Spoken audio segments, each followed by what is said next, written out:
Good morning students. आज हम लोग ओम्स लॉ पर आधारित एक छोटी सी एक्टिविटी करेंगे और देखेंगे कि क्या पोटेंशियल डिफरेंस और potential difference across a conducting wire और current flowing through a conducting wire में क्या कोई रिलेशन होता है। क्या उनके बीच में लीनियरिटी होती है। क्या V बढ़ाने से I बढ़ता है, क्या V कम करने से I कम होता है, और वाइस वर्सा। ठीक है, तो इसको हम लोग जानने का प्रयास करेंगे। इसके लिए एक्टिविटी दी है आपकी NCERT की बुक में एक्टिविटी दी है। पहला टॉपिक है 12.4 ओम्स लॉ, और ओम्स लॉ के जस्ट बाद में लिखा हुआ है एक्टिविटी 12.1। इस एक्टिविटी में जो लिया गया है, इसमें हम लोगों ने क्या लिया है, एक्टिविटी के अनुसार कुछ चीज़ें हमने बदल दी हैं अपनी सुविधा के अनुसार। जैसे हमने एक वोल्ट मीटर ले रखा है, एक वोल्ट मीटर है हमारे पास, एक एमीटर है हमारे पास। वोल्ट मीटर में हमने पैरेलल में एक कंडक्टिंग वायर कनेक्ट करके रखा हुआ है। कंडक्टिंग वायर इसमें कनेक्ट है वोल्ट मीटर में। ये कंडक्टिंग वायर नाइक्रोम का बना हुआ है। नाइक्रोम का एक कंडक्टिंग वायर हमने कनेक्ट किया हुआ है इसमें। और हमें पता होना चाहिए कि एमीटर को हम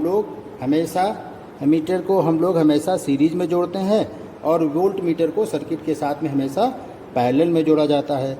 एमीटर लो रेजिस्टेंस डिवाइस होता है, या हम कहें कि आइडियल जो एमीटर होता है उसका रेजिस्टेंस 0 होता है, और इसी प्रकार जो आइडियल वोल्ट मीटर होता है उसका रेजिस्टेंस इनफाइनाइट होता है। हम कह सकते हैं जनरली कि एमीटर जो है वो लो रेजिस्टेंस का होता है, इसलिए उसको सीरीज में लगाया जाता है। वोल्ट मीटर हमारा ज़्यादा रेजिस्टेंस का होता है, इसलिए पैरेलल में लगाया जाता है। इसकी कहानी बाद में हम लोग डिस्कस करेंगे। तो ये नाइक्रोम वायर हो गया। नाइक्रोम वायर को हमने कनेक्ट कर रखा है वोल्ट मीटर के साथ में पैरेलल में, या इसका वाइस वर्सा भी कह सकते हैं। एक हमने की ली हुई है, इसको बोलते हैं वन वे की। एक तरफ से इसमें धारा प्रवाहित होती है, करंट फ्लो होती है। और हमने एक लिया हुआ है, यहाँ लगा रखा है हमने एक बैटरी एलिमिनेटर।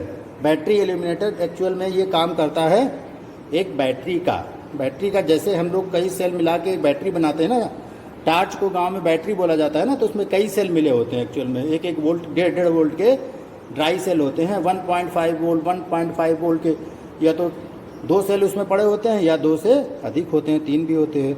तो इसी प्रकार हमने एक सिस्टम तैयार कर लिया है इस एक्टिविटी को डिमॉन्स्ट्रेट करने के लिए। हमको क्या करना है, ये एलिमिनेटर के वोल्टेज को बढ़ाना है। ये वोल्टेज कितना होगा वो यहाँ से नोट कर लेंगे, और इसमें करंट कितनी फ्लो होगी वो यहाँ से नोट कर लेंगे। फिर इनके बीच में ग्राफ प्लॉट करेंगे, देखेंगे कि ये जो ग्राफ आता है ये एक सीधी रेखा में होता है क्या, एक लाइन बनाता है क्या।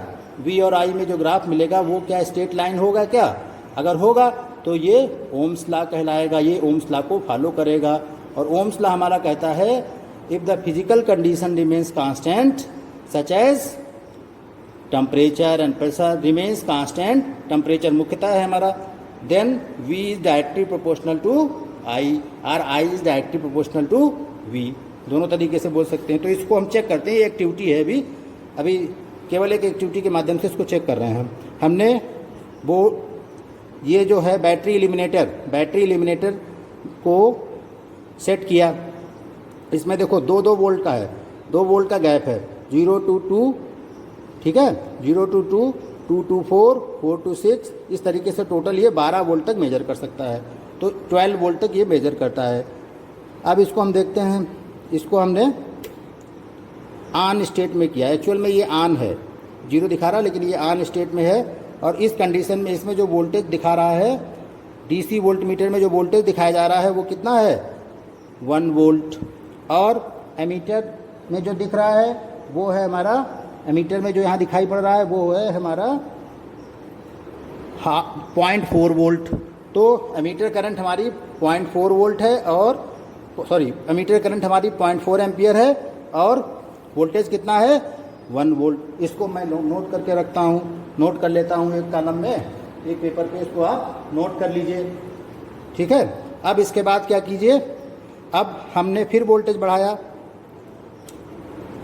2 पे किया, तो 2 पे जब गया, 2 वोल्ट पे देखो पॉइंटर को 2 वोल्ट दिखा रहा है इसमें, और इसमें करंट कितना दिखा रहा है 0.8 है, लगभग 0.8 दिखा रहा है इसमें, ये जो दिखा रहा है ना ये 0.8 दिखा रहा है, 0.8 पे शो कर रहा है 0.8, तो 0.8 हमने नोट किया, यानी 1 पे 0.4, 2 पे पॉइंट, अब देखिए थोड़ा सा अंतर आ गया इसमें, हाँ अब 1 हो गया, ये 1 हो गया, 2 पे 1 हो गया, ये एग्जैक्टली 1 हो गया, ये ठीक रहा, 2 पे एग्जैक्टली 1 दिखा रहा है, ये 2 पे एग्जैक्टली कितना दिखा रहा है 1 दिखाई है, 2 आया वोल्ट मीटर पे, और अमीटर पे कितना दिखा रहा है, देखिए मीटर पे ये 1 वोल्ट दिखा रहा है एग्जैक्टली ना, तो मीटर पे ये 1 वोल्ट एग्जैक्टली आ गया। अब क्या करेंगे, दूसरी रीडिंग हो गई, इसको नोट कर लीजिए, 2 वोल्ट पे कितना 1 एम्पियर। अब फिर हमने थोड़ा सा इंक्रीज किया, अब ये हो गया, ये दिखा रहा हमारा 3.1, जो इसमें दिखा रहा है वो नोट कर रहे हैं, इससे मतलब नहीं है, जो इसमें दिखा रहा है उसको नोट कर रहे हैं हम लोग। तो इसमें दिखा रहा है 3.2, वोल्टेज में थोड़ा फ्लक्चुएशन हो रहा है ना, इसलिए थोड़ा सा चेंज आ रहा है।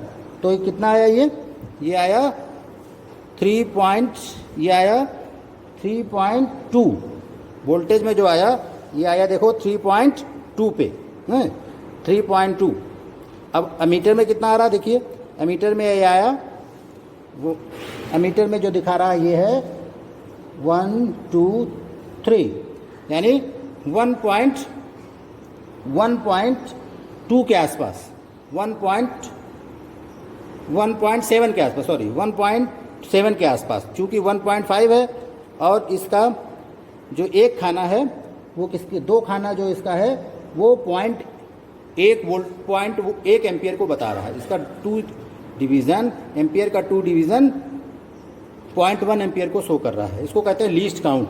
अब इसमें एमीटर में देखिए, एमीटर में जो एक खाना है इसका, वो एक डिवीज़न है वो 0.1 वोल्ट को दिखा रहा है, 2 से लेकर 3 तक 10 डिवीज़न है ना, तो इसका एक डिवीज़न कितने का हुआ 0.1 का, तो इसका लीस्ट काउंट 0.1 हुआ वोल्ट मीटर का। अमीटर का लीस्ट काउंट अलग है, इससे 0.2 है, चूँकि 0.5 से 2 तक जाने में 1.5 एम्पियर से 2 तक जाने में 10 डिवीज़न कवर करने पड़ रहे हैं, और 0.5 is equal to 0.5 ampere is equal to 10, तो इसी हिसाब से इसको हम एक कितने का बराबर होगा, इस हिसाब से हम लोग निकाल लेंगे इसका लीस्ट काउंट।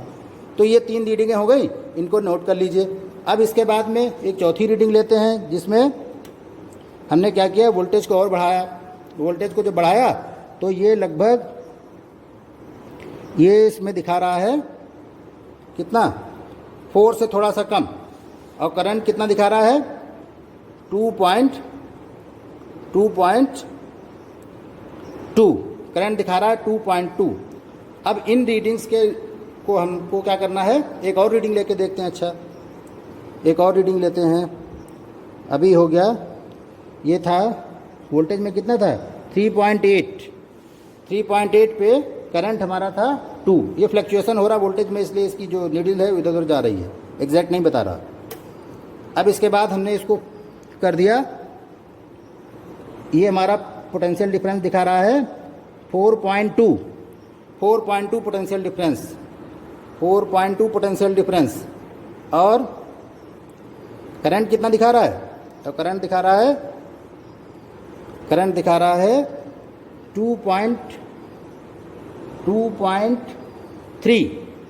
दिखा रहा है 2.3 एम्पियर।